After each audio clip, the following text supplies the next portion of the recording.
epístola de João. Então, parabéns a você que tem feito aí essa série de mensagens. Já está no nosso canal no YouTube. Hoje a gente termina, se Deus quiser.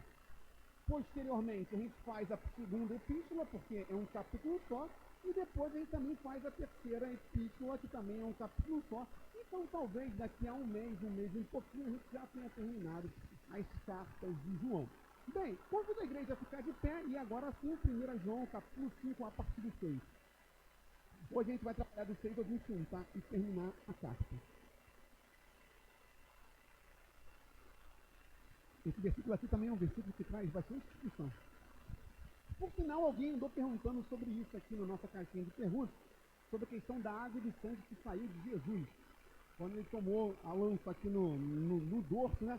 Se tinha a ver com a ceia e com o batismo. Bem, aqui a gente vai conseguir responder um pouco disso. Mas vamos lá.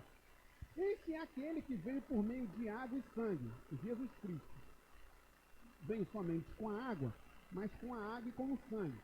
E o Espírito é o que dá testemunho, porque o Espírito é a verdade. Pois há três que dão testemunho: o Espírito, a água e o sangue. E os três são unânimes num só propósito.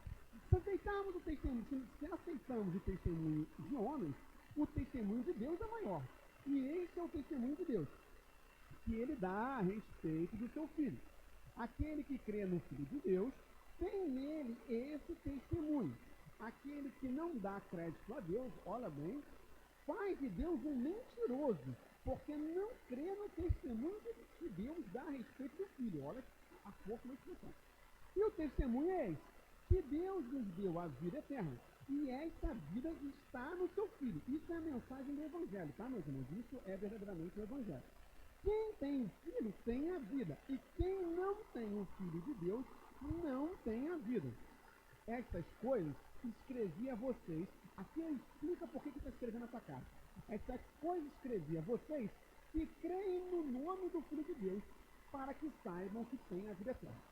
E esta é a confiança que temos para com ele, que se pedirmos alguma coisa segundo a sua vontade, ele nos ouve. E se sabemos que ele nos ouve, quanto ao que lhe pedimos, estamos certos de que obtemos os pedidos que lhe temos feito. Se alguém vê o irmão, aí sim, aquilo que a gente acabou de ler, se alguém vê o irmão, se alguém vê o seu irmão cometer pecado que não leva à morte, pedirá, e Deus dará vida a esse irmão. Isso, aos que cometem pecados que não levam à morte. Há pecado que leva à morte, e por esse não digo que se deve pedir. Toda injustiça é pecado, e há pecado que não leva à morte. A gente vai explicar isso. Sabemos que todo aquele que é nascido de Deus não vive em pecado, porque quem é nascido de Deus guarda a si mesmo, e o maligno não pode tocar nele. Sabemos que Deus, e o mundo inteiro jaz do maligno. Versículo 20, também sabemos que o Filho de Deus já veio, e nos tem dado entendimento para reconhecermos aquele que é o verdadeiro. E nós estamos naquele que é o verdadeiro, em seu Filho Jesus Cristo. Este é o verdadeiro Deus e a vida eterna. Filhinhos, cuidado com os ídolos. Vamos orar, Senhor, muito obrigado por esse dia. Tem misericórdia de nós, ilumine nosso entendimento, a fim de aprendermos sobre ti e a tua vontade para conosco. Muito obrigado. Estamos chegando no final dessa primeira carta de João, desse louvado seja o teu nome, se aqui chegamos, é pela tua misericórdia. Glorificado seja a ti, Senhor. Muito obrigado por tudo, em nome de Jesus. Amém. Podemos cantar, meus irmãos? Bem, bota o versículo 6, por favor. Esse versículo 6, ele traz algumas, não é dificuldades, mas existem alguns pensamentos sobre ele. A gente vai trabalhar. Veja só. Este é aquele que veio por meio de água e sangue, Jesus Cristo. A grande questão é, o que João queria dizer com água e sangue? E aí, meus irmãos, novamente eu vou falar algo que eu gosto muito de falar, nessa igreja eu vou falar. Estude a palavra e tire e chegue nas suas conclusões. Eu não estou falando que toda conclusão está certa. Eu estou falando o seguinte, pesquise, tá?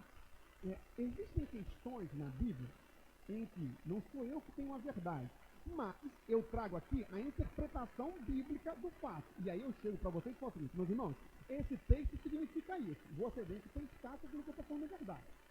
Mas que não traz muitas possibilidades interpretativas. Você está falando isso. Esse texto aqui existem pelo menos umas 3 possibilidades. E aí, meus irmãos, você tem toda a liberdade de entender bem a partir dos seus estudos, tá? Vamos lá, bota aquele slide que eu fiz. Eu fiz um slide trazendo 5 interpretações sobre isso. Eu gosto muito disso, porque vocês vão ver que as Bíblias, uma discorda da outra no comentário. Isso é muito legal. Olha só, vamos com calma. A Bíblia de Estudo da Reforma, que é essa aqui, diz o seguinte: refere-se ao testemunho do batismo e da crucificação de Jesus, que revelou o amor de Deus e executou sua vontade para a salvação. Então, a Bíblia de Estudo da Reforma entende o seguinte: que quando diz aqui, não precisa tirar não, deixa que eu leio. Este é aquele que veio por meio de água e sangue, está dizendo que a água é porque Jesus começou o seu ministério após o batismo, e o sangue aponta para a morte de Jesus. Essa é uma das interpretações mais comuns, tá, desse texto. Agora, eu tenho dificuldades com essa interpretação, principalmente por aquilo que a Bíblia da Fé Reformada vai comentar, mas eu já comento agora. Por que eu tenho dificuldade de achar que a água refere-se ao batismo? Porque no Evangelho de João, João não cita o batismo de Jesus. É estranho que João venha citar algo somente na sua carta, sem ter citado no seu Evangelho. Mas, vamos caminhar. Então, a Bíblia de Estudo da Reforma defende que a água é o batismo de Jesus e o sangue é a crucificação, tá? Vamos ver o que a NVI fala, a nova versão internacional. A água, ela concorda, simboliza o batismo de Jesus e o sangue simboliza sua morte. São mencionados porque o ministério de Jesus começou no seu batismo e terminou em sua morte. Bem, você pode concordar com isso, conquanto eu discordo que o ministério de Jesus tenha terminado com sua morte. Jesus ressuscitou, ainda permaneceu na terra e depois subiu aos céus. Então eu não acho que o ministério de Jesus terminou quando ele morreu. A Bíblia de Estudo da Fé Reformada já discorda disso aqui tudo. Olha só que legal. Bíblia de Estudo da Fé Reformada. Alguns sugerem que a água se refere ao batismo de Jesus e sangue à crucificação. Isso é improvável, eu concordo. Pois, em seu evangelho, João não relata diretamente o batismo de Jesus. Outros sugerem que água e sangue se referem às 2 ordenanças, o batismo e a ceia. Alguns autores defendem isso, tá? Que água e sangue seria batismo e ceia, e que por isso teria saído água e sangue do lado de Jesus. Não tem muito a ver, tá? Isso também é improvável, porque João não relata a instituição das ordenanças no seu evangelho. E aí, eu gosto disso aqui, ó. A afirmação difícil do versículo reflete, provavelmente, João 19:34. O que diz em João 19:34? No Evangelho de João, o testemunho dado por Deus a respeito de Jesus, seu Filho, é um tema-chave. O sangue e a água que fluíram do lado de Jesus depois de sua morte atestaram a realidade de sua morte. A ferida confirmou posteriormente a realidade da sua ressurreição.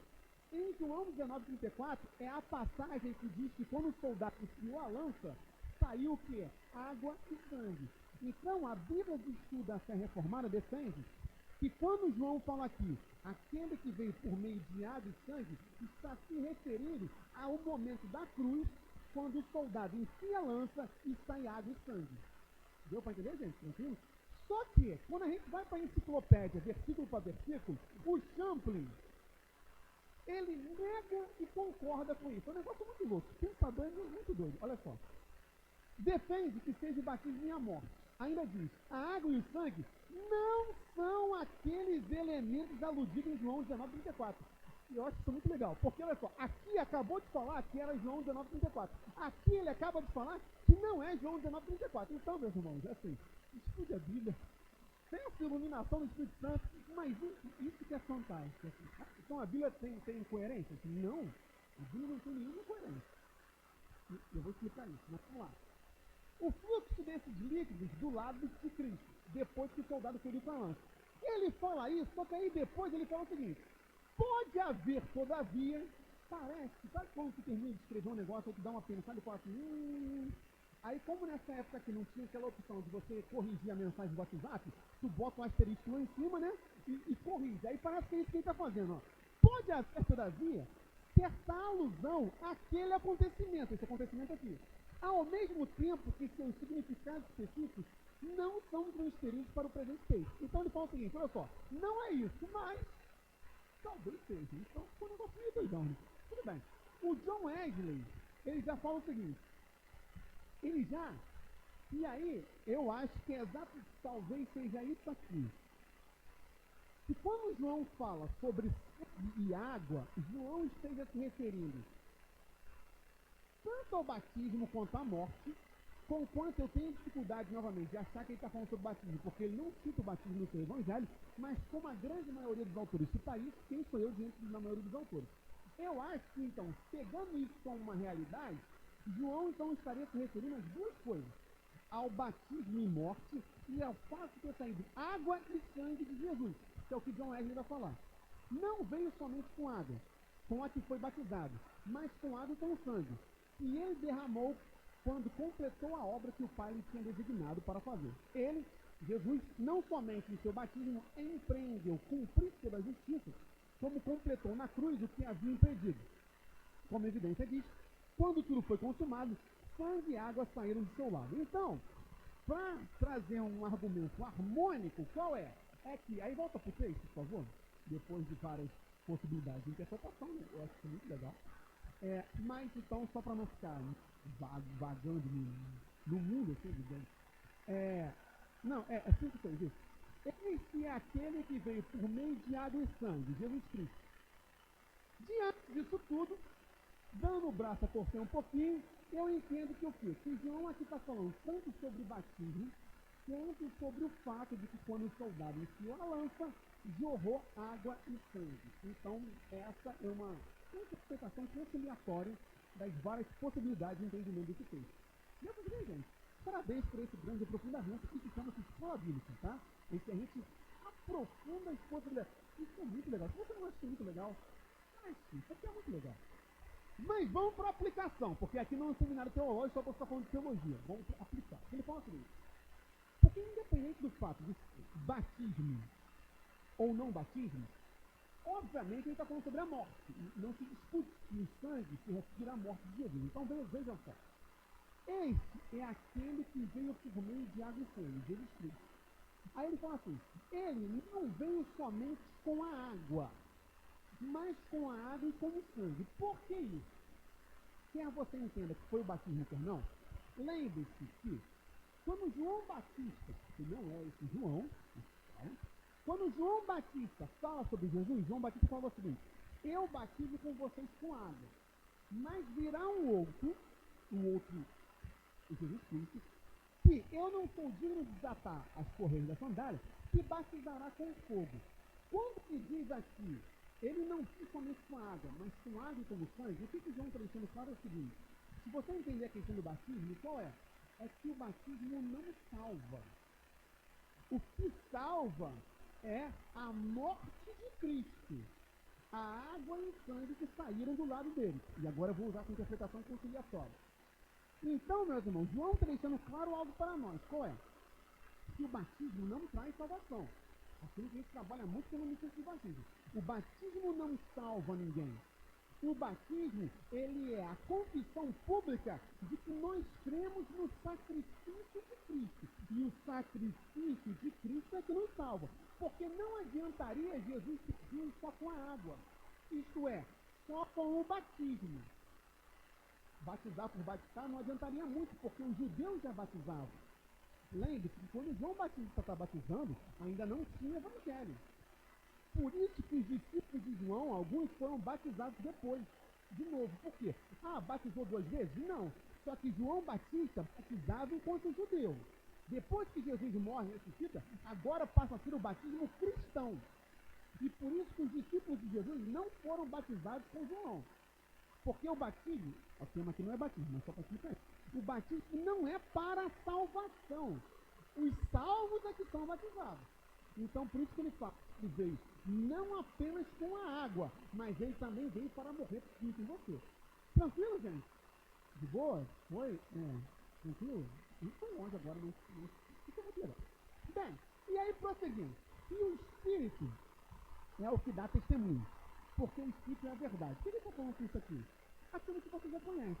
Que o Espírito Santo, ele age em nossos corações, testificando a palavra. Meus irmãos, é por isso que não dá para a gente falar assim, eu fui enganado. Não se pode negar que existem os falsos profetas, a gente já vem falando isso tanto na quarta-feira, quando a gente fala sobre escatologia. Por sinal, gente, falem, desde a nossa série de mensagens sobre escatologia, está no YouTube. Está sendo muito legal mesmo. A gente acabou de terminar o sermão escatológico, semana que vem, essa agora, se Deus permitir, a gente vai para a parábola da figueira. O Espírito Santo, ele testifica sobre a verdade. O Espírito Santo confirma que Jesus Cristo é o nosso Salvador em nossos corações. Por isso que o Espírito Santo é aquele que convence do pecado. Então, o testemunho do Espírito Santo é fundamental, meus irmãos, a todos nós, tá bom? Pode passar, por favor. E aí, vamos com calma. Ele vai seguir nessa toada, né? Calma. Pois há 3 que dão testemunho. Vai ser 3. Bem, existe, obviamente, uma relação com a Trindade, isso é nítido e óbvio, tá? Mas vamos lá, pode passar. Aí ele fala assim, o Espírito, a água e o sangue. E os 3 são unânimes num só propósito. Aí você vai perguntar, agora complicou bastante, né? O que ele está dizendo aqui? Bem, meus irmãos, não. Por que João fala que são 3? Tem um motivo. Qual é o motivo? A lei de Moisés dizia o seguinte, se alguém cometesse um crime, sei lá, você estourou a bola da EBS sem ninguém ver. Aí você arrancou a bola e escondeu. Só que você achou que ninguém estava vendo. Só que alguém viu. E alguém chegou para a diretora da escola e falou assim, olha só, eu vi o irmão furando a bola, porque ele não gosta da bola cor de abacate. Não sei se aquilo ali é uma cor de abacate, mas vocês entenderam. Aí, como é que funcionava? Moisés, ele dizia o seguinte, então me tragam 2 ou 3 testemunhas. Quando você ia para o tribunal judaico, você tinha que levar 2 ou 3 testemunhas. Se você tivesse 2 ou 3 testemunhas, isso comprovava a sua acusação. É um pouco diferente de hoje, porque hoje em dia existe algo chamado fake news. Às vezes tem 1 milhão de testemunhas, é mentira, mas não vem o caso. Então, quando João fala que são 3, ele tem um propósito. Mais do que ficar falando quem é o Espírito, que obviamente é o Espírito Santo, a água e o sangue, ele está dizendo o seguinte, olha só, porque ele está construindo um argumento, vocês vão entender. Nós temos testemunho suficiente para comprovar que Jesus é o Salvador. Portanto, creiam em Jesus. É isso que João está defendendo aqui. Por isso que ele diz que existem 3 testemunhos e os 3 estão unânimes, juntos, num só propósito, que é o quê? Demonstrar que Cristo é o Salvador. Por isso, especificamente 3. Deu para entender, gente? Tranquilo? Agora, você deve estar perguntando assim, mas quem são esses 3? Bem, o Espírito Santo, óbvio. Se você entender a água como um batismo, obviamente também, né? O batismo é a confissão pública da sua ação em Cristo, e o sangue é a própria morte de Jesus, tá? Então, nós temos esses 3 testemunhos, o Espírito Santo, o batismo e a própria morte de Cristo, apontando que Jesus é o Salvador. Tranquilo, gente? Eu acho que está tranquilo, tá? Renan, tá tranquilo? Noé. Mas, eu quero mostrar algo. Fica bem, muito legal. Alguém aí está com uma Bíblia Revista e Atualizada? Olha aí, repare que na Bíblia Revista e Atualizada, o versículo está diferente. Tem mais conteúdo no versículo. Reparem, se vocês tiverem com uma revista atualizada, reparem que existe um conceito, não tem aí? Bota na revista atualizada, vê se dá para botar aí. Isso também é uma divergência textual, tá, meus irmãos? Isso é muito interessante. Olha, hoje está muito legal. Não acredito que isso não estejam, tá? Mas essas coisas são muito legais. Eu vou explicar por que disso. Aqui. Muito bom. Volta ao versículo. Reparem como está na revista atualizada. Na revista atualizada está assim. Pois há 3 que dão testemunho. Aí ele abre um conceito. Eu não sei se é um conceito. Qual é o nome disso aqui? Vocês que são designers. É conceito? E aquele outro aqui é uma chave? Tá. Então ele abre um conceito e diz: no céu, o Pai, a Palavra e o Espírito Santo. Esses três são um, pode passar. Aí ele continua no conceito. E três são os que identificam na terra: o Espírito, a água e o sangue. Meus irmãos, por que na Nova Almeida não tem mais isso? Sempre quando você vê um colchete na Bíblia, existe uma divergência textual em que os originais não contam com essa frase.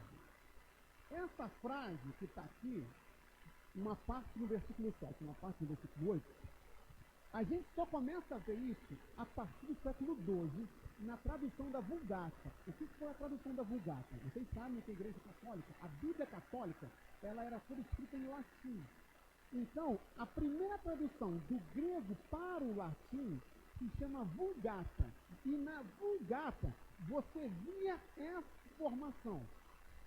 Essa informação vai aparecer na revista atualizada, vai aparecer como nota na NVI. A NVI não bota no texto, bota como uma nota no rodapé da página.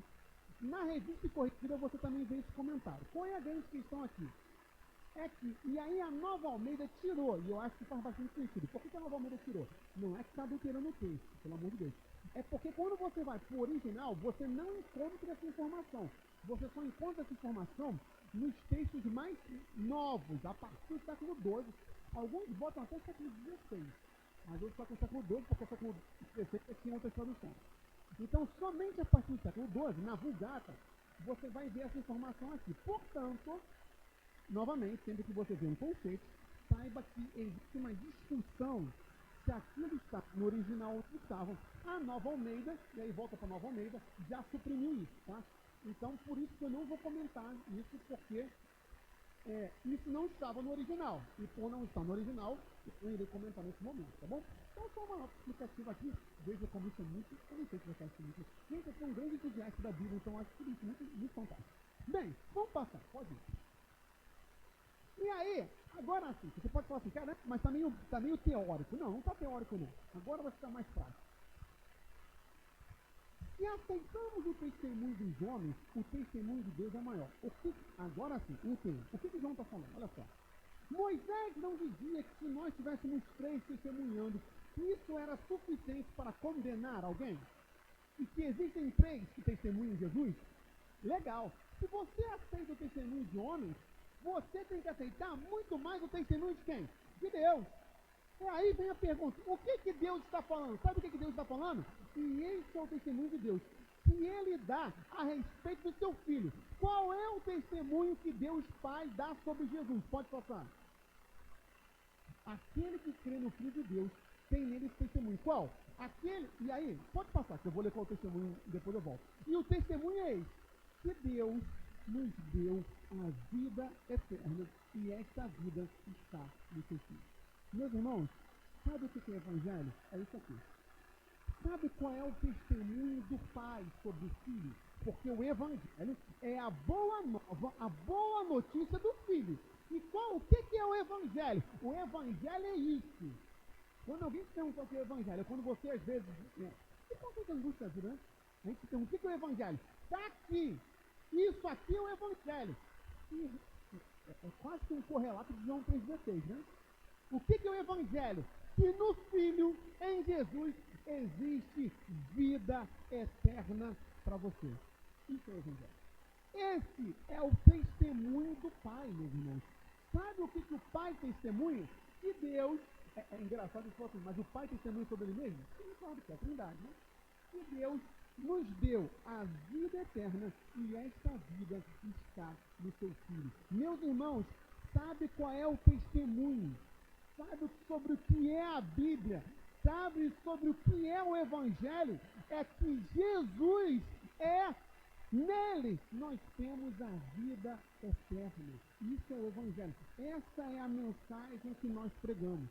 É por isso que a gente faz evangelismo. É por isso que a gente faz EBS. É por isso que a gente faz culto do amigo.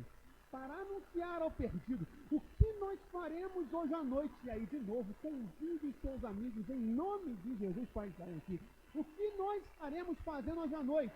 nós estaremos anunciando para os amigos que existe uma vida eterna. E essa vida eterna está em Jesus. Isso é o Evangelho. O que passar disso já é de maligno. Não estou falando que toda a doutrina está resumida aqui, porque não está. Mas o Evangelho é isso, meus irmãos. Então, aquilo que eu gosto muito de falar isso, eu vou repetir. O Evangelho é simples. Sabe por que o Evangelho é simples? Porque o Evangelho está aqui, ó. Não tem que inventar nada. Aonde está falando aqui que você tem que fazer alguma coisa para ter isso? Em lugar nenhum. Porque é dado de graça. Porque é graça. Isso é o Evangelho. E aí, olha que coisa. Volta o versículo, por favor. Aquele que não acredita nisso, aquele que não dá crédito a Deus, olha só, faz de Deus o quê? Um mentiroso. Meus irmãos, as pessoas não têm noção do que é rejeitar a Deus, do que é rejeitar a palavra.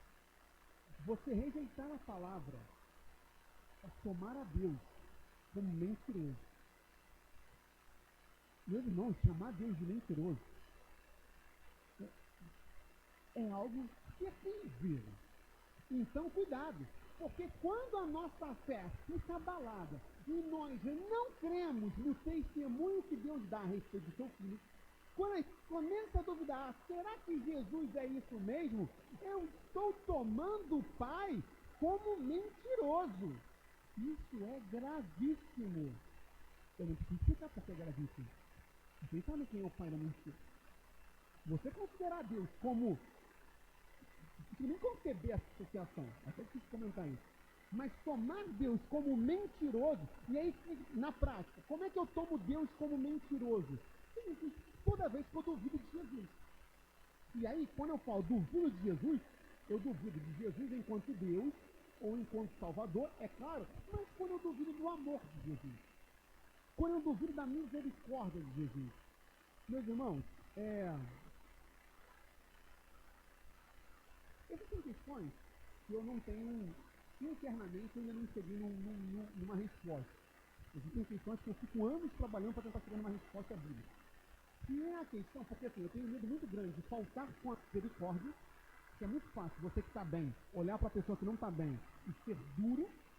Então eu tenho muito medo de faltar com misericórdia, mas eu também tenho muito medo de passar a mão no pecado. E assim, fazer esse equilíbrio entre o exercício da misericórdia e passar a mão sobre o pecado é algo muito difícil. E que, vocês vão entender porque eu estou falando isso. A questão da pessoa que nega a fé. Existe toda uma discussão que Deus entende quando a pessoa nega. Nega quer seja porque botaram uma arma na cabeça, quer, como nos países de perseguição, quer seja porque a gente conhece, com certeza você conhece alguém, que fez uma oração a Deus, Deus não respondeu como aquela pessoa queria e a pessoa rompeu com a fé. Eu sempre fico nesse... vou exercer misericórdia e falar, caramba, Deus entende que a pessoa está passando por dificuldade. Por outro lado, meus irmãos, se eu não creio, eu estou tomando Deus como mentiroso. Veja, a Bíblia ela é claríssima. Assim, o que eu tendo a entender? Eu prefiro agir como Jesus agiu com Pedro. Pedro negou e Jesus foi lá e Pedro foi restaurado. Esse é um fato. Mas, por que eu estou dizendo isso? Muito cuidado, porque quando eu faço uma oração, e hoje na consagração o presbítero Moisés muito bem falava sobre isso. Às vezes a gente faz orações, lógico, quando eu faço uma oração pedindo algo a Deus, eu quero que Deus responda a minha oração. E às vezes Deus não responde, eu respondo o oposto. E aí, quando nesse momento a minha fé abala, meus irmãos, se a minha fé abala, eu estou tomando Deus por mentiroso. Isso é pecado. Então, assim, a gente precisa ter muito cuidado. Tá? Deus é o que sonda a mente de corações. Deus sabe quando a mente... ontem eu estava... eu não estava aqui, eu estava em Niterói falando sobre suicídio. E sempre fazem uma pergunta, né? A pessoa que se suicida vai para o inferno? E o que eu sempre respondo é o seguinte: suicídio é pecado, óbvio, não matarás. Agora, todo suicida vai para o inferno? Eu não posso dizer isso. Por quê? Porque pecado por pecado eu também cometo pecado. Então, assim, O que a gente entende é o quê? Que 95%, isso é estatística, 95% das pessoas que se matam estavam com alguma doença mental. Será que a pessoa que estava com uma doença mental tinha noção do que estava fazendo? Por que eu estou falando isso?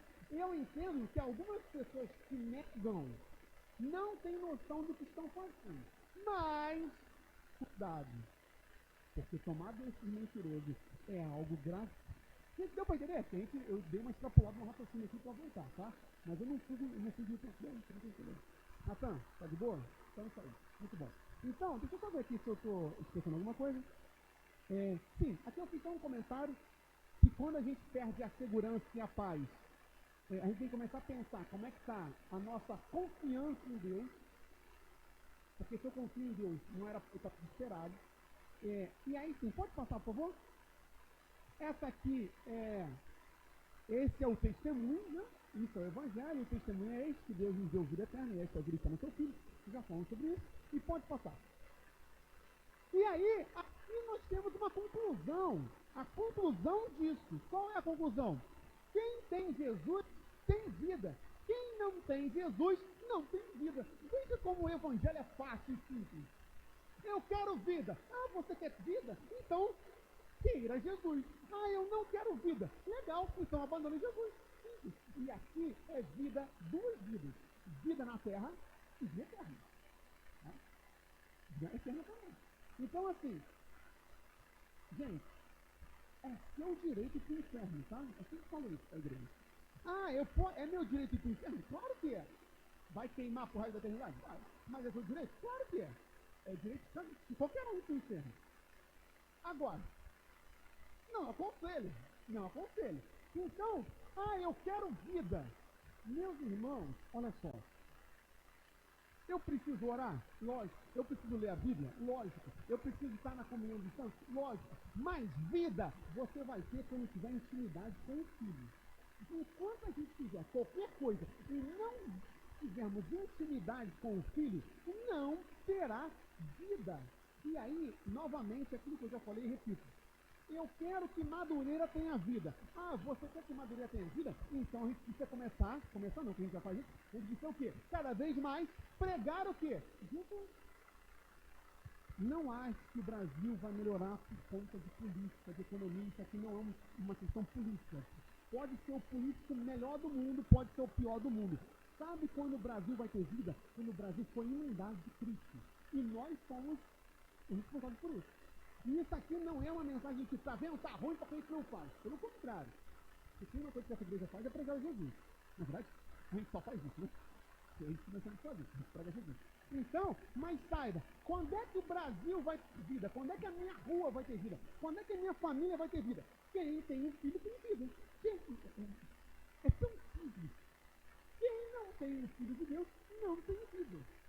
Isso aqui é igual quando a gente ensina para criança. É exatamente assim. Criança, eu vou falar aqui para eles. Aqui. Criança, não estou chamando a criança de bicho não, tá? Se você tiver Jesus, você vai ter vida. Se você não tiver Jesus, você não vai ter vida. Tá?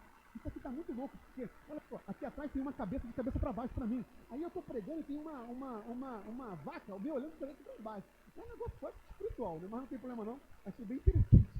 Eu falei, gente, tem alguma coisa errada aqui. Agora que eu entendi que tem os dois lados. Glória a Deus por isso. Isso é muito engraçado. Então, meus irmãos, quem tem o Filho tem a vida. Quem não tem o Filho de Deus não tem vida. Isso é o Evangelho. Desde o começo disso. É lindo, isso é lindo. Eu nem preciso explicar, né? Porque é isso. Você está falando na minha testa isso, que eu acho que... Bem, ia ser legal. Pode passar, tá bom. E aí, vamos lá. Aqui, isso aqui é muito legal. João, eu já falei isso mais 20 vezes, né? Quer ver? João vai explicar por que ele escreveu a carta e para quem. E aí, meus irmãos, olha que coisa fantástica. O Evangelho de João foi escrito para quem ainda não crê. Quer ver? Olha só. Bota João 20:31. Olha que coisa muito legal.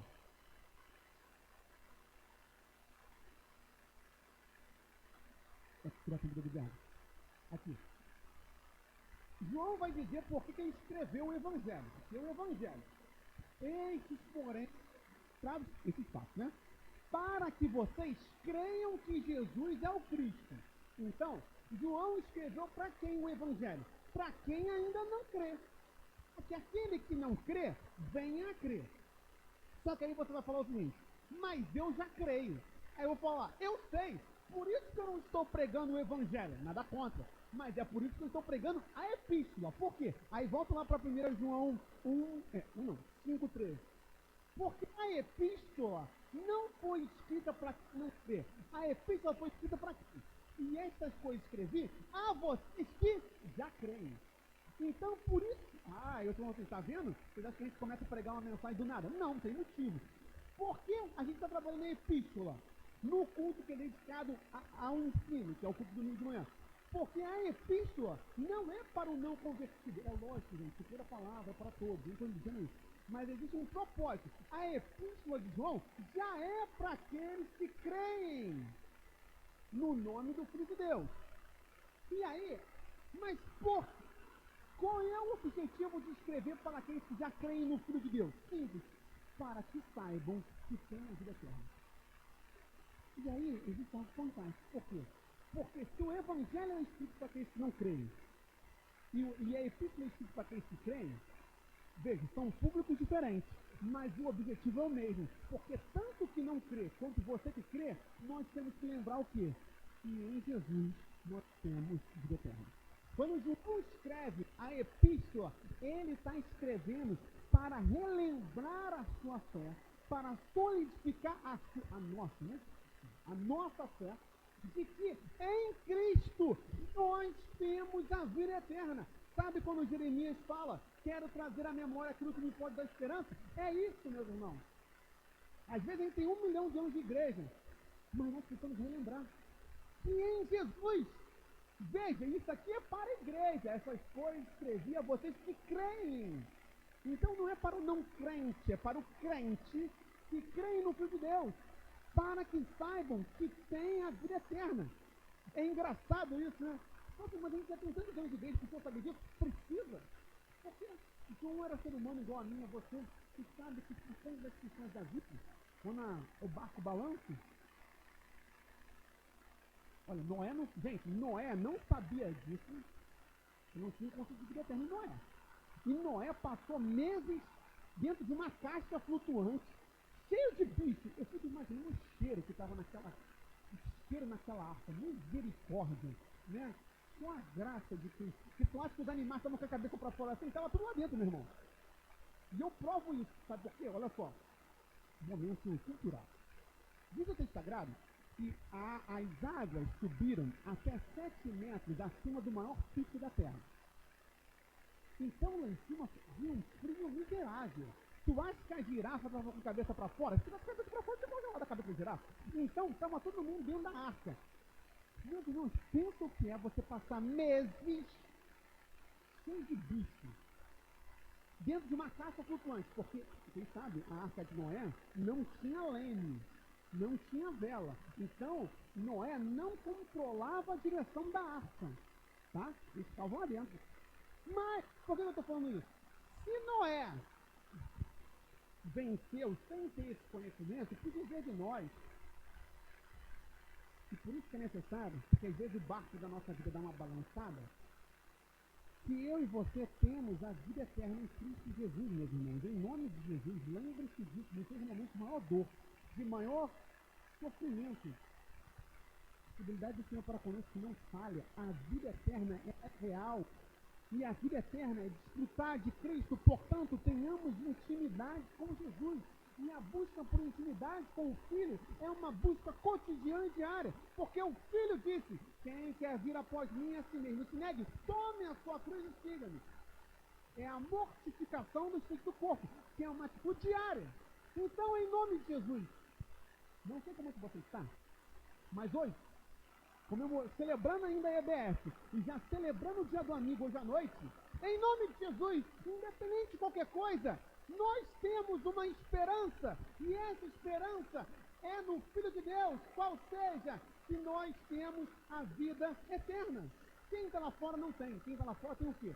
Morte eterna. Morte eterna. Quem está lá fora é morte eterna. Gente, lá fora no mundo, tá? Não estou falando lá fora dessa igreja. Lá fora no mundo. Morte eterna. Nós, aqueles que já creem no nome do Filho, temos vida eterna. E aí, eu separei alguns comentários. Cadê? A Bíblia de Estudo da Reforma diz o seguinte: saber disso nos dá confiança diante de Deus e coragem diante dos homens. Eu gosto muito disso. Diante de Deus, por quê? Não tenha medo de seu pai. Tenha respeito, claro. E vá com humildade. A gente jamais vai com cabeça alta para Deus, porque Deus arranca a cabeça da gente. Não é que Deus seja mau, mas Deus resiste ao soberbo. E isso nos dá coragem diante dos homens. Quem nos separará desse amor? E aí, tá, eu fiz um comentário aqui do chat, mas não vem o caso. Pode passar. E aí, veja só. E essa é a confiança que temos para com ele. Veja que nas palavras finais da sua carta, João, da sua primeira carta, João, ele quer que nós tenhamos confiança. E aí, é para a sua fé, para que a sua fé seja alimentada nessa manhã. E essa é a confiança que temos para com ele. E se pedirmos alguma coisa segundo a sua vontade, ele nos ouve. Aí, meus irmãos, prepara o outro slide. O nosso tema hoje não é a oração bíblica, mas eu fiz um slide, que na verdade eu tirei isso da Bíblia Sede. Pode botar. Tem 3 tópicos, a gente botou também no Instagram, sobre a oração bíblica. Então, hoje é uma manhã de muito ensinamento, mas para solidificar a sua fé, como é a oração bíblica? Isso aqui não termina o tema, tá? Mas se não tiver isso aqui, a sua oração não é ouvida. Eu não estou falando atendida. Porque uma oração ser atendida está em Deus. Agora, para a oração ser atendida, antes ela tem que ser ouvida. E existem orações que Deus não ouve. E qual é o critério para Deus ouvir uma oração? Está aqui. Então, um momento prático de ensinamento dessa igreja. Está no Instagram também. A oração bíblica, primeiro, sempre será ouvida de acordo com a vontade de Deus. Foi o que a gente acabou de ler. E esta é a confiança que temos para com ele. E se pedimos alguma coisa, segundo a sua vontade, ele nos ouve. Então, é sempre de acordo com a vontade de Deus. Ponto. Mas, é de acordo com a vontade de Deus. E o que nós temos que fazer, então? Segundo, será ouvido de acordo com a vontade de Deus e feita em nome de Jesus. Lá no Evangelho, João fala o seguinte: em verdade, ele diz, João não, quem está falando é Jesus. Em verdade, ele diz, Jesus falando, se pedirem ao Pai alguma coisa em meu nome, ele lhes concederá. Até agora vocês não pediram nada em meu nome. Peçam e receberão, para que a alegria de vocês seja completa. Portanto, meus irmãos, esse conceito católico de intercessor, de que você impede para o santo interceder, não é ouvida. Mais do que o fato de ser pecado, ou melhor, menos, né, que pecado é o mais. Mas, nesse contexto, vou pedir para o arcanjo Miguel, Gabriel, sei lá, Gabriel nem era santo. Vou pedir para a santa, sei lá das quantas. Vou pedir para Maria. Não é ouvido. E aí tem uns... Eu falava isso ontem. Eu amo crente, mas tem crente que é chato. Aí tem os crentes que falam assim: então se no final da oração eu não falar em nome de Jesus, Deus não vai ouvir? Biblicamente é isso. Você, mas eu esqueci de falar em nome de Jesus. Caramba! Você esqueceu de falar o nome de Jesus? Que coisa, né? Então, meus irmãos, não existe oração que não seja feita em nome dele. Se não for feita em nome dele, não é ouvido. Então, o que é a oração bíblica? Primeiro, ela é respondida de acordo com a vontade de Deus. Segundo, tem que ser no nome dele, de Jesus. E terceiro, será ouvida de acordo com a vontade de Deus, e feita em nome de Jesus, e se Deus for glorificado. E aí eu perdi que o Moisés falou exatamente isso hoje na consagração. Quem não estava perdendo? Se Deus for glorificado, e não é o mesmo, porque Tiago ensina isso. Nada tem, porque não pedem. Veja, por que você não tem? Porque não pede de acordo com o nome de Jesus. Ou então pede e não recebe. Por quê? Pede mal. Como assim? Para esbanjar em seus filhos. Meus irmãos, a oração vai ser respondida de acordo com a vontade de Deus. Mas tem que ser em nome de Jesus e para que Deus seja glorificado. Se Deus não for glorificado, novamente, eu não estou falando nem de ser atendida, eu estou falando que a oração não é ouvida. Ouvida. Ah, então se eu pedir por cura, Deus não ouve? Não é isso. Não é isso. Não é isso, pelo amor de Deus. Agora, se Deus for mais glorificado na minha dor, Ele não vai tirar a dor, tá? Saiba disso. Saiba disso. Até porque muitas passagens da Bíblia dizem isso. Defende essa posição que não vem a cabo agora. O ponto qual é? Sabe aquelas orações assim do tipo, não. Mas, irmãos, por que oração que não glorifica a Deus? Não, você não está pensando em oração que não glorifica a Deus aqui, pelo amor de Deus, mais importante fazer. Mas qualquer oração que não glorifica a Deus, e assim, veja como isso aqui é muito lógico. Porque se não glorifica a Deus, já não é no nome de Jesus. Porque não é possível você pedir algo em nome de Jesus que não glorifica o próprio Deus. Então, o que é a oração bíblica? Então, quando você for orar, pense sobre. Primeiro, saiba que Deus vai ouvir de acordo com a vontade dele. Bom, segundo, tem que ser no nome de Jesus. Não é no seu nome, não é na minha autoridade, não é na sua autoridade, não é na autoridade de nenhuma coisa, nenhum poder. Terceiro, tem que ser não para a minha glorificação, mas sim para a glorificação de Deus. Então, cuidado com as orações que a gente faz. Por quê? Porque se não for, isso aqui é o basicão, tá? Isso é só o básico. Tem muito mais coisas de oração, a gente pode falar, a gente pode fazer uma aula sobre oração. Se, por exemplo, só fazer um comentário. Ah, vou pedir para Deus me perdoar. Se você não perdoa seus irmãos, Deus não vai te perdoar. Por quê? Perdoa-nos as nossas ofensas, assim como perdoamos aqueles que nos têm ofendido. Se eu não perdoo, Deus não me perdoa. Então, existem muitos detalhes de orações específicas. Mas não vem a causa agora. O ponto qual é? Só pegando esse contexto aqui de João, 1 João. A oração será ouvida de acordo com a vontade de Deus. A oração será ouvida de acordo com a vontade de Deus, se feito em nome de Jesus. E a oração será ouvida de acordo com a vontade de Deus, se feito em nome de Jesus. E se Deus for glorificado, se não eu mesmo. Isso aqui é um básico da oração bíblica. Então, quando você for orar, reflita sobre. Eu posso mandar isso nos grupos da igreja depois que acabar o curso. Pode voltar lá pro curso. Tranquilo isso aqui, né, gente? Oremos sobre. Então, mas, voltemos. E essa é a confiança que temos para com ele. Se pedimos alguma coisa, segundo a sua vontade, ele nos ouve. Aí você pode falar o seguinte, então, pode ser que a vontade de Deus não seja me ouvir? Não é isso, pelo amor de Jesus. Por que ele fala o seguinte? Que segundo a sua vontade ele nos ouve. Porque a vontade de Deus é boa, perfeita e agradável. E nem sempre eu entendo essa vontade. Então, Deus nos ouve de acordo com a vontade dele. E às vezes não é a minha só vontade. É isso que ele está falando. Ele não está dizendo aqui, então, que tem vezes que Deus tem vontade de ouvir e tem vezes que Deus não tem vontade. Deus sempre tem vontade de me abençoar. Jesus fala isso.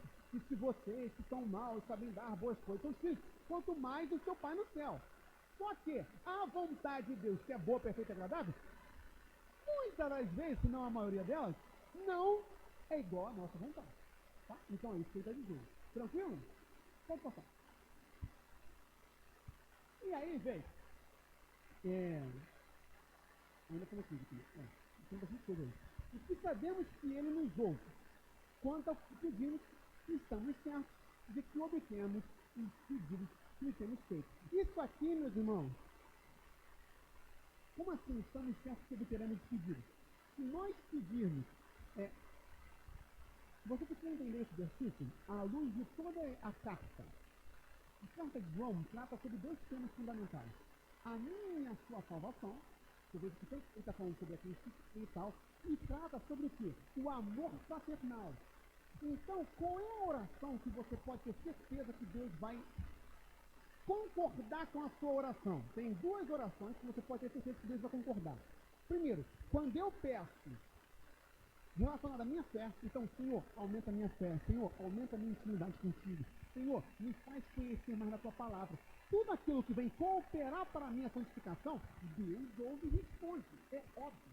Ou você acha que você vai assim, Senhor, me ensina a entender tua palavra. E Deus vai falar, não, lógico que não. Então, quais são as duas orações? Eu não estou falando que Deus só responde essas duas. Eu estou dizendo o seguinte, existem duas orações que a resposta sempre é sim. Quais são as duas orações que a resposta sempre é sim? Quando eu peço algo que vem corroborar com a minha santificação, e segundo, quando eu peço pela salvação de alguém. Eu não estou dizendo que sempre que eu peço pela salvação de alguém, esse alguém vai ser salvo, porque aí entra na questão do livre-arbítrio daquela pessoa. Mas sempre que eu peço pela salvação de alguém, Deus acende e vai trabalhar em favor disso. Agora, as pessoas têm direito de escolha. É por isso que João, lembre, que está no finalzinho, depois que João já falou tanto sobre amar como uns aos outros. E aí, eu falei que eu ia falar várias vezes ao longo do culto isso. Hoje é o nosso culto do dia do amigo. Convide seus amigos, porque se tem uma oração que Deus ouve, é quando nós pedimos para que Deus acontece.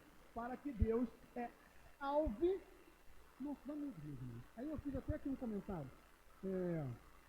Exatamente, eu entendi que eu já falei. Foi, gente, tranquilo? Então tá bom. E aí a gente chega num ponto complexo. Que é esse aqui. Eu queria que vocês me explicassem isso aqui. Isso aqui dava para eu sentar e cada um interpretar esse versículo aí sobre o que João está falando aqui. Se alguém vê o seu irmão cometer pecado, veja que como está no contexto de orar por alguém, como você acabou de falar, tá? Se alguém vê o seu irmão cometer pecado que não leva à morte, pedirá e Deus dará vida a esse irmão. Como assim pecado que leva à morte? Então tem pecado mortal? Vocês sabem que a Igreja Católica fala sobre 7 pecados capitais. Não sabem disso, né? Eu anotei. Os 7 pecados capitais católicos são orgulho, avareza, luxúria, inveja, gula, ira e preguiça. Tem até aquele filme, Seven, 7 pecados capitais, já viram? Não é um filme feliz, mas é muito bom. Ok? Você não fica feliz no final, mas é muito bom. É um suspense na minha cara. Voltando pra cá. Bem, vamos lá. Vamos trabalhar isso aqui. Isso aqui significa então que existe pecado mortal e pecado venial? A Igreja Católica defende isso, né? Que existe pecado mortal, são pecados imperdoáveis, e pecados veniais, pecados que são perdoados. E que então existiria uma gradação de pecado. Existiria pecados mais graves e menos graves. É isso? Óbvio que não. Então, já está claro que não é isso. Por que não é isso? Porque a Bíblia diz que todos nós somos pecadores, que somos discípulos da glória de Deus. Ponto. Alguns interpretam o seguinte: se alguém vê seu irmão cometer pecado que não leva à morte, seriam pecados que literalmente matam. Basicamente, você tirar a vida de alguém. É isso. Não faz muito sentido. Por que não faz sentido? Porque nesse contexto aqui, João está falando sobre vida eterna e morte eterna. Então veja, João está dizendo o seguinte, que existem pecados que levam à morte eterna. Aí você pode falar o seguinte, mas todo pecado não leva à morte eterna? Aí a gente começa a compreender algo. Vamos lá. Isso, os que cometem pecados que não levam à morte. Há pecados que levam à morte e por esse não digo que deva pedir. Pode parecer complexo. Você vai falar assim, então esse pecado pelo qual eu não devo pedir, meus irmãos, o pecado pelo qual não adianta pedir é o pecado que leva à morte. Mas isso aqui não é morte física, é morte eterna. Aí você pode falar assim, mas qual é o pecado que leva à morte eterna e que não adianta pedir? Eu explico. É quando a gente fala sobre o pecado sem perdão. E aí essa é uma pergunta que vocês fizeram na nossa caixinha de perguntas. O que vem a ser o pecado sem perdão? A famosa blasfêmia contra o Espírito Santo. Meus irmãos, blasfêmia contra o Espírito Santo não é xingar a Deus. Não é isso. Tá? Eu xinguei a Deus. Primeiro que eu espero que ninguém tenha xingado a Deus. Mas não é xingar a Deus, né? Não sejamos superficiais na fé. O que é o pecado sem perdão? E aí, não é difícil, é muito fácil entender. O pecado sem perdão é o pecado que eu não me arrependo. Gente, Deus perdoa quem se arrepende. Se eu viro para Deus e falo, Senhor, eu fiz isso, mas eu não me arrependo, eu não tenho como ser perdoado. Como é que eu vou ser perdoado de algo que eu não me arrependo? Não vou ser. Se eu não me arrependo, não existe salvação. Se não há salvação, isso leva onde? A morte. E por isso não adianta pedir. O que é o pecado sem perdão? O que é a blasfêmia contra o Espírito Santo? A blasfêmia contra o Espírito Santo é o famoso anátema. O que é o anátema? Por isso, que não tenha medo de achar assim, será que eu já blasfemei? Não, meu irmão, você não blasfemou. Tá? Quem acha que blasfemou, não blasfemou. Porque a pessoa que blasfema, ela faz de propósito, sabendo o que está fazendo. Então, o que é isso e o que é blasfêmia? É simples, é a pessoa que tem consciência do que está fazendo. Ela escolhe cometer aquele pecado de propósito e escolhe não se arrepender. Ela sabe que está errada, mas ela fala, eu não me arrependo, porque é meu direito não me arrepender. E Deus fala, você tem razão. É seu direito não se arrepender. E por isso você vai para o inferno. É por isso que esse é o pecado que leva à morte. É claro, meus irmãos, que todos os pecados nos levam para o inferno. Mas se nós nos arrependermos, nós somos perdoados. Só que quando eu falo para Deus, Senhor, eu não me arrependo, então por isso aqui é para quem já tem conhecimento. É por isso que eu não consigo colocar isso aqui, quem está lá fora fisicamente. Eu entendo que esse aqui, e até porque o João fala muito sobre os falsos profetas, são aqueles que conhecem a Bíblia, conhecem a lei de Deus, mas escolhem voluntariamente não viver de acordo, e quando eles vão para a lei de Deus e a lei contesta, porque o Espírito Santo fala, você está em pecado, a pessoa fala, eu sei que estou em pecado, mas eu não me arrependo, e por eu não me arrepender, eu não sou perdoado. Se eu não sou perdoado, eu vou para o inferno. E por que não adianta pedir? Porque a pessoa não quer. É esse o significado do versículo. Não é que existam pecados imperdoáveis, não é isso. A blasfêmia contra o Espírito Santo sou eu falar, Deus, eu sei que eu pequei, eu sei que eu estou errado, mas eu não quero. E aí, por que isso ofende a Deus? Porque quando eu viro para Deus e falo, eu não quero o seu perdão, Deus, eu estou ofendendo o sacrifício de Cristo na cruz. Eu estou ofendendo a graça. Isso é blasfemar. Isso é o que ofende a Deus. Não é xingar. É você anular o sacrifício, anular a graça. Vou dar um exemplo que eu não tenho como dizer que essa pessoa está nessa condição, porque eu não fundo mente de coração. Mas vocês vão entender. Teve um dia que estava eu, Renan e Cadu aqui embaixo. Domingo, né? E aí passou um homem, pediu para encher a garrafinha de água. Eles subiram para encher, eu fui conversando com ele. E para variar, falou, não, eu já fui da igreja e tal, não sei o que, blá, blá, blá. Aí eu fiz aquela grande pergunta. Meu amigo, se você morrer hoje, você vai para onde? Ele falou, eu vou para o inferno. Ele falou exatamente isso. Ele falou comigo, eu vou para o inferno. Aí eu falei, então o que você está esperando para voltar para Deus? Ele falou, eu sei que vou para o inferno, mas eu não quero voltar para Deus. É isso, eu não tenho como dizer que é isso. Não vocês entenderam? Pega só o exemplo. Eu não estou falando da pessoa, porque eu não conheço a pessoa, eu não posso acusar a pessoa. Estou pegando o exemplo. O exemplo é isso. A pessoa tem consciência. Perguntei, você hoje vai para onde? Ele falou, para o inferno. Aí eu falei, então por que você não volta para a igreja? Não precisa estar aqui, vai para qualquer igreja. Ele falou, eu não quero. Eu falei, mas você não sabe. Eu ainda perguntei de novo, mas você não sabe que vai para o inferno? Ele falou, eu sei, mas eu não quero voltar. É isso aqui. A pessoa não quer se arrepender. E se a pessoa não quer se arrepender, não há perdão, porque Deus não perdoa força. Não.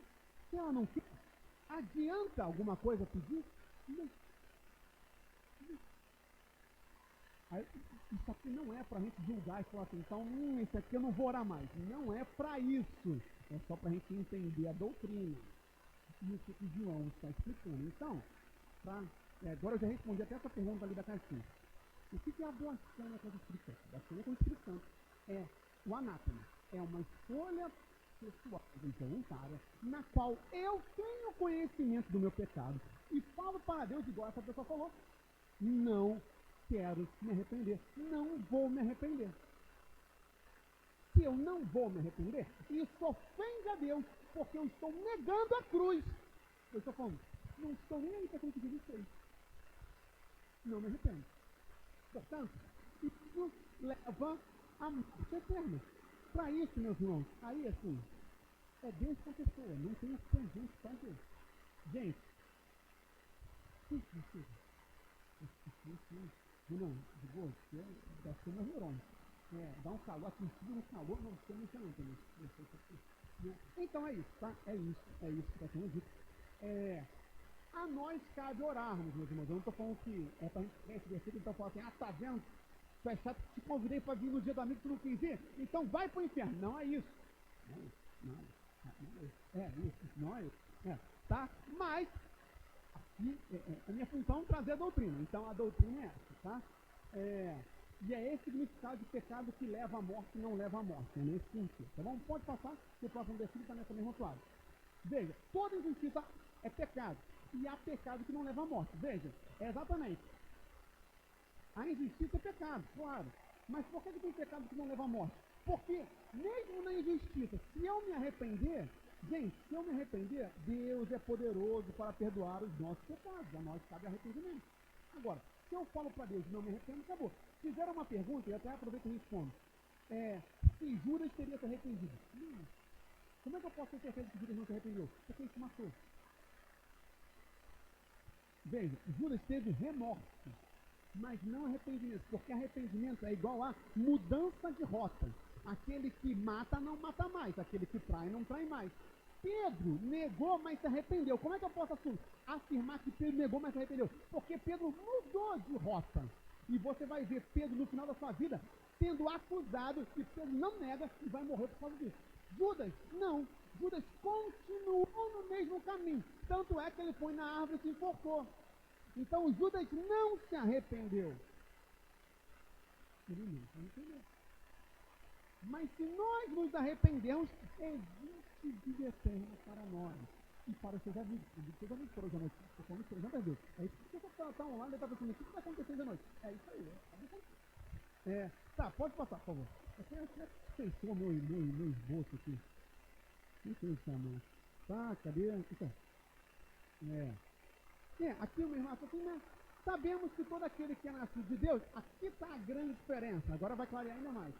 Não vive em pecado, porque quem é nascido de Deus guarda a si mesmo e o maligno não pode tocar nele. Veja, nós que somos nascidos de Deus, somos pecadores, mas nós não vivemos em pecado. O blasfemador, ele vive voluntariamente em pecado. Ele não peca, ele está em pecado, porque ele não se arrepende. Essa é a diferença. Nós somos pecadores, somos, mas nós não vivemos permanentemente em pecado. Por que não vivemos? Porque nós nos arrependemos. Ou deveríamos. Não. E aí, por conta disso, o maligno não pode nos tocar. Agora, aquele que está em pecado, o maligno toca. Eu não estou dizendo que todo aquele que é tocado pelo maligno está em pecado, tá? Porque Jó não estava e foi. Mas foi num caso muito específico. Tá? Não é o caso agora. Saibamos que uma vez que nós estamos arrependidos e somos templo do Espírito Santo, não é possível ser tocado pelo maligno. Portanto, um filho de Deus não pode ser endemoniado, né? Ah, mas será que está? Não, não está. Porque não é possível. Sim. Tá? Ah, mas então o que aconteceu? Aí é outro caso. Não vai. Porque quem é nascido de Deus guarda a si mesmo e o maligno não pode tocar nele. Bom, está escrito. Então, é bom que está escrito, não tem que escrito. Pode passar também. E aí, volta, por favor. Nos últimos versículos da carta, vai acabar no 21. E aí eu vou fechar tudo agora. Isso falou muita coisa. E aí, qual é o resumo das cartas? Da carta. João vai falar 3 sabemos. Ele vai falar aqui, sabemos, pode passar o versículo. Sabemos, pode passar o versículo. Também sabemos. Então, meus irmãos, no fechamento da carta de 1 João, eu gostaria que ficasse para nós, nessa manhã, além de tudo que a gente já falou, a gente falou sobre oração, falou sobre pecado, sim, perdão, a gente falou sobre o sangue, a água, o Espírito. 3 sabemos finais para mim e para você, com os quais João conclui a sua carta. Volta, por favor, DJ. Eu fiz uma explanação geral e agora? Primeiro sabemos, qual é? Que existe para você vitória para o pecado. Eu não sei qual é o seu pecado e eu não quero saber. Mas todos nós temos aquele pecado que, faz o calcanhar, existe vitória. Não na nossa força, no nosso braço, mas nós que somos filhos de Deus. Que o maligno não toca. Saiba! Ele termina a carta, depois de tudo que a gente já falou, essa é a 6ª mensagem, a 7ª. Depois de 7 mensagens, é para que saibamos que existe poder no Espírito Santo para você e eu, nós, vencermos o pecado. É possível. Em nome de Jesus. Em nome de Jesus. Pode passar. Primeiro sabemos. Segundo, sabemos que sim, o mundo já é do maligno. Só que nós somos de Deus. Saiba, em nome de Jesus, que a sua vida, a sua casa é de Deus. Esse ministério é de Deus.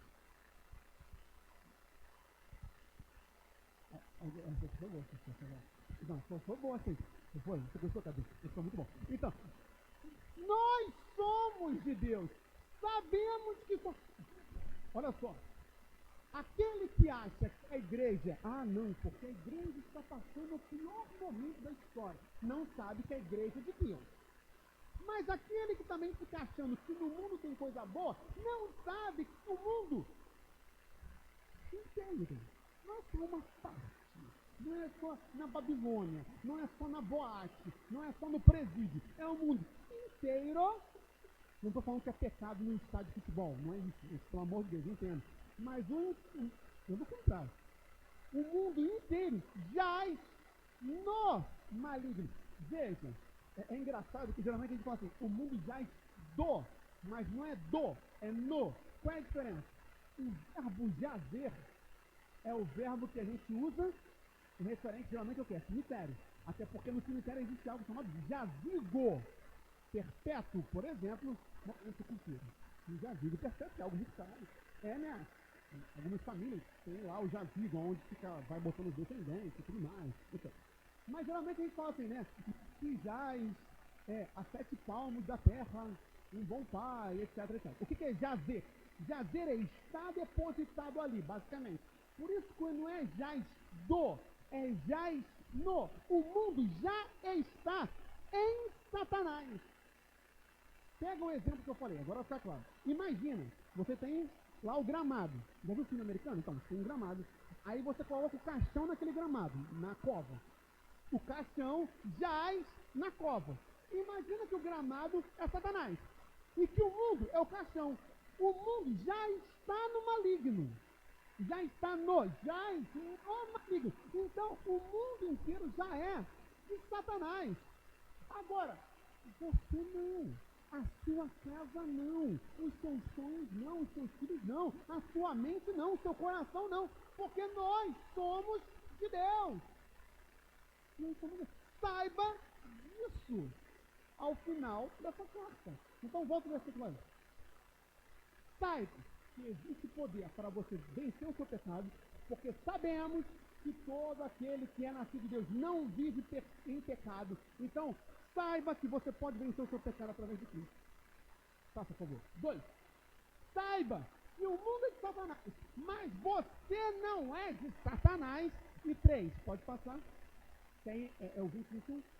Também sabemos que o Filho de Deus já veio e nos tem dado entendimento para reconhecermos aquele que é o verdadeiro.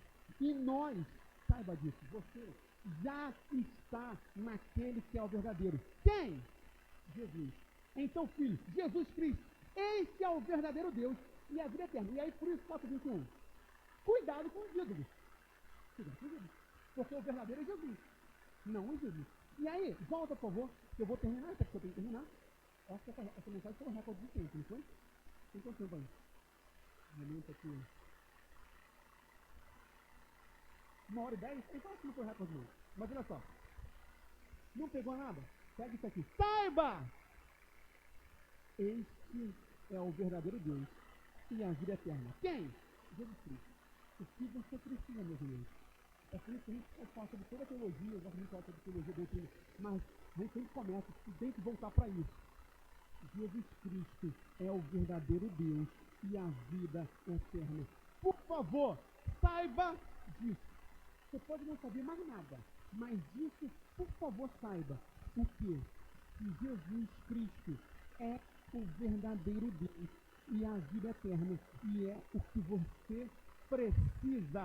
A sua família precisa, seus amigos precisam. E aí, para terminar, eu peguei o comentário do Chad. O Chad comenta o seguinte: 3 coisas que temos que saber. 1, que temos vitória sobre o pecado, pelo poder de Jesus. 3, que pertencemos a Deus, para estarmos sob o seu controle e não do diabo. E 2, né? Pertencemos a Deus para não estarmos sob o controle do diabo. E 3, que a nossa fé em Jesus é real. Meus irmãos, saiba de Jesus. Saiba sobre Jesus.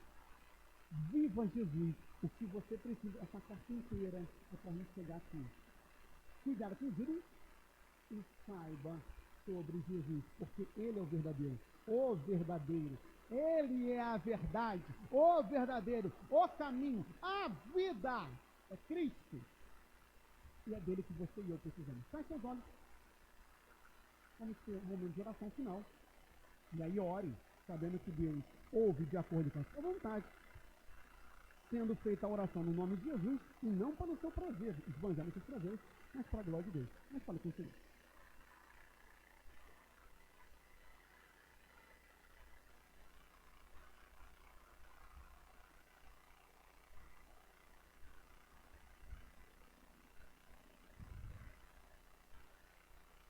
Diga com o Senhor.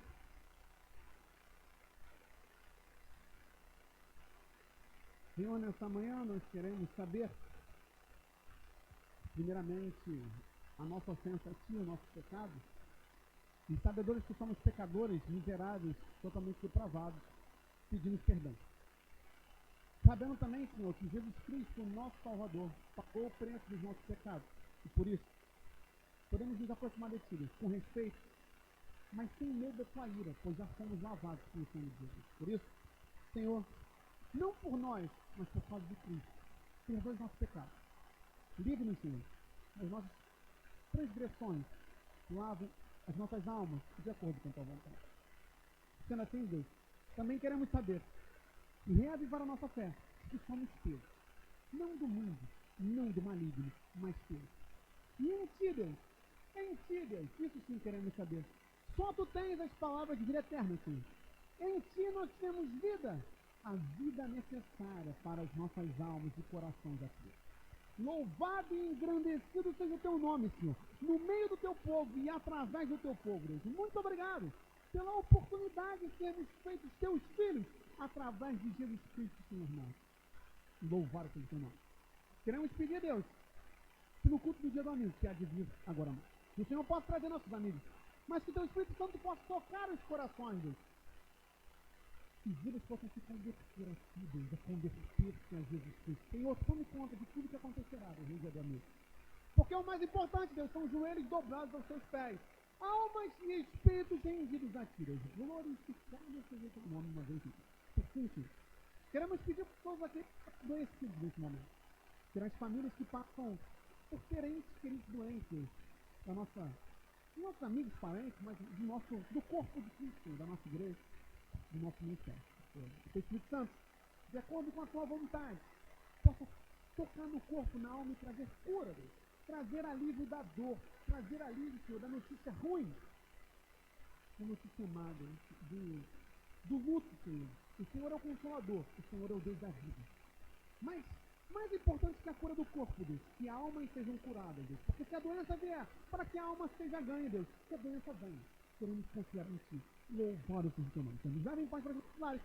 Tem misericórdia de nós, nos ajude no evangelismo. Essa é a nossa oração, em nome de Jesus Cristo. Mão no seu coração, meu irmão, minha irmã, que a graça do Senhor Jesus, o amor de Deus do Pai e as doces consolações do Espírito Santo de Deus. Seja sobre você e sua família, hoje para sempre. Pois digam, Deus abençoe, está encerrado esse culto. Vou mandar os slides lá no grupo da igreja. Olha só, 11 horas.